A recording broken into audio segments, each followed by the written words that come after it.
Hello everybody, Michael the Librarian of Magic here, finding and cataloging the magical and pointing you to it. Today is October the 8th, and I'm back here with another Halloween drawing, another Halloween treat for you.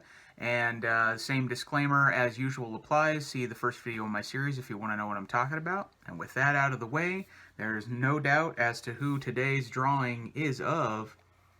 It's Pluto in his skeleton costume, his Halloween skeleton costume. Enjoying all the tricks and treats that are being thrown his way.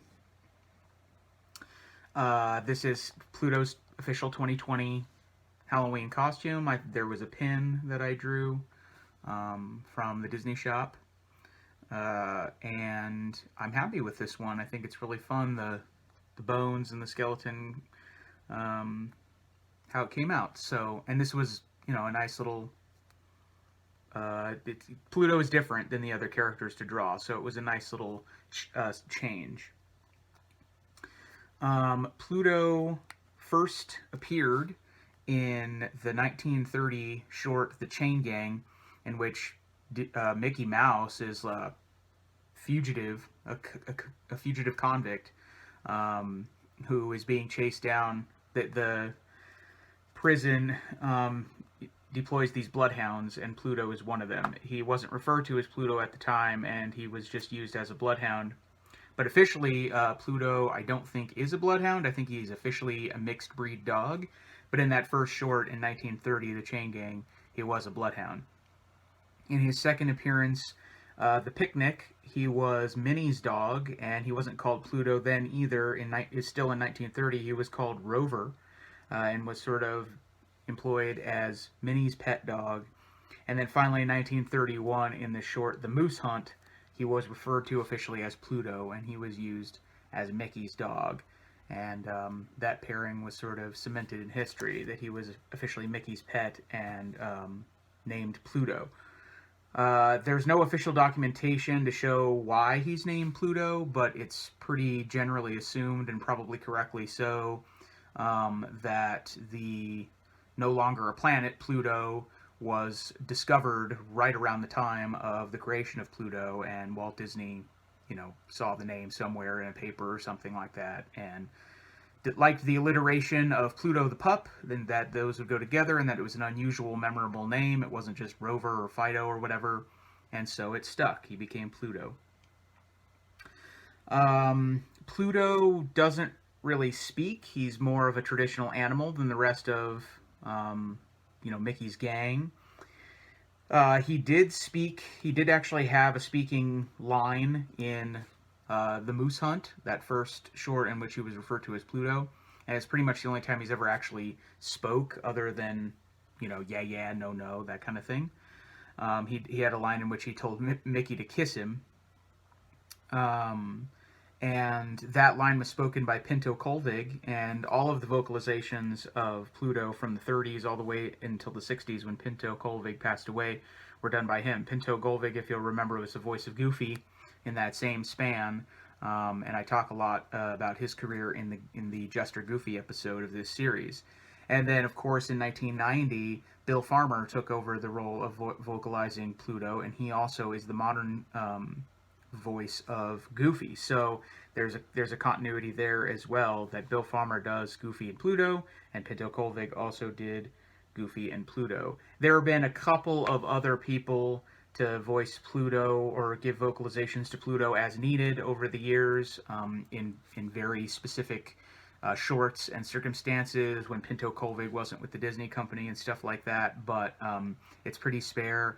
By and large, Pinto Colvig and Bill Farmer, much like with Goofy, are the guys you need to know in the voicing history of Pluto. Interestingly, because Pluto doesn't speak and he's sort of more of a traditional animal, a traditional dog, he actually ended up representing a great leap forward for animation in general, for character animation in general, because they have to use Pluto's personality rather than dialogue in order to convey what he's thinking and what he's feeling, and so forth. And occasionally they also use like a shoulder angel and a shoulder devil sometimes to get that by, but usually they don't. And so in 1934, in a short called Playful Pluto, Disney legend Norm Ferguson animated this sequence of Pluto getting his foot stuck to some flypaper traps.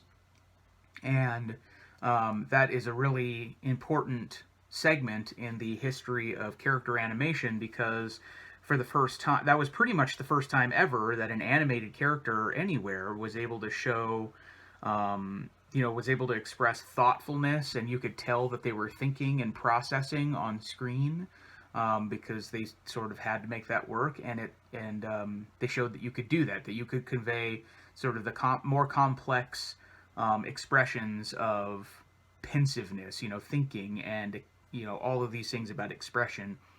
And Norm Ferguson was really the first guy to do that. And Walt Disney was so chuffed with that original sequence that he actually had it colorized and put into another short at a different time as well. So they've used it multiple times because it was really kind of a genius segment and gag. And like I said, sometimes they'll use the Shoulder Angel and Shoulder Devils, which are sometimes my favorite shorts involving Pluto. I particularly like the one where there's, the cat falls in the well. Minnie takes in a cat that Pluto's not a fan of, and he tries to get rid of it in multiple ways, and then eventually it falls in a well, and Pluto has to decide whether or not he wants to save the cat or not. He's tempted by it being rid out of his existence, or saving the cat. Of course, he ultimately helps save the cat. But the Shoulder Angel comes up and says, "Save that kitty," and it's really funny to me. So that to me is a really classic Pluto moment. And there are plenty of others. If you have any favorite Pluto shorts, let me know down below if he's one of your favorite characters. He's been used pretty much as Minnie's pet, Donald's pet, Mickey's pet. I don't think he's ever been shown as Goofy's pet. He may have been shown as Daisy's pet. I'm not sure about that either, but I know for sure Mickey, Minnie, and Donald. Interestingly, too, even with Pinto Colvig and Bill Farmer being the voice of Goofy as well as Pluto, there's another interesting connection in that Pluto and Goofy are the only characters from the, Fab Five, if you want to add Daisy, the Sensational Six, that have been shown to have children. There's a couple of shorts where Pluto is shown to have like quintuplet children. And Goofy, of course, had Max in Goof Troop and the Goofy Movies series. So that's kind of an interesting little... It's not like an official thing. Officially with Disney, it should be said, I haven't really brought this up in videos, but officially,